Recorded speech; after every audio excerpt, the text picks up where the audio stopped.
പാകിസ്ഥാനെതിരെ ജലയുദ്ധം ശക്തമാക്കിയിരിക്കുന്നു എന്നുള്ളതാണ് പാകിസ്ഥാനെതിരെ ഇന്ത്യ വലിയൊരു നീക്കം നേരത്തെ തന്നെ നമ്മൾ അറിയിച്ചതാണ്. ലോകരാജ്യത്തെ അറിയിച്ചതാണ്. വാട്ടർ വാർ, സലാൽ അണക്കെട്ട് തുറന്നു വിട്ടിരിക്കുന്നു പാകിസ്ഥാന് നേരെയുള്ള, അല്ലെങ്കിൽ ചെനാബ് നദിയിലെ അണക്കെട്ട് തുറന്നു വിട്ടിരിക്കുന്നു എന്ന് പറയുമ്പോൾ വലിയ പ്രഹരം യുദ്ധത്തിന് പുറമെ ഇന്ത്യ ഏൽപ്പിക്കുന്നു. എല്ലാ തരത്തിലും പാകിസ്ഥാനെ വരിഞ്ഞു മുറുക്കുന്നു.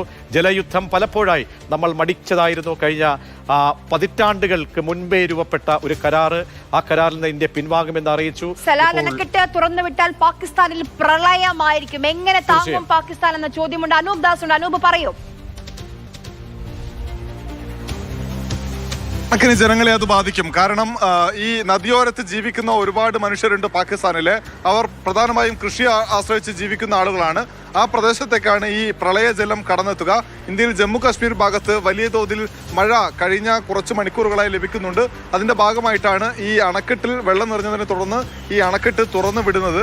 ഒരുപക്ഷെ പാകിസ്ഥാനോടുള്ള നേരത്തെ തന്നെ ഈ കരാറിൽ നിന്ന് നമ്മൾ പിൻവാങ്ങിയ ശേഷം നമ്മൾ ചിലയിടങ്ങളിൽ അണക്കെട്ടുകൾ തുറന്നു വിടുകയും ചിലയിടത്ത് വെള്ളം കെട്ടി നിർത്തുകയും ചെയ്തിരുന്നു. എന്തായാലും ഇപ്പോഴത്തെ ഈ നടപടി പാകിസ്ഥാനിലെ ആയിരക്കണക്കിന് ജനങ്ങളെ, അവരുടെ വരുമാന മാർഗത്തെ, കൃഷിയൊക്കെ ദോഷകരമായി ബാധിക്കും എന്ന് ഉറപ്പാണ്.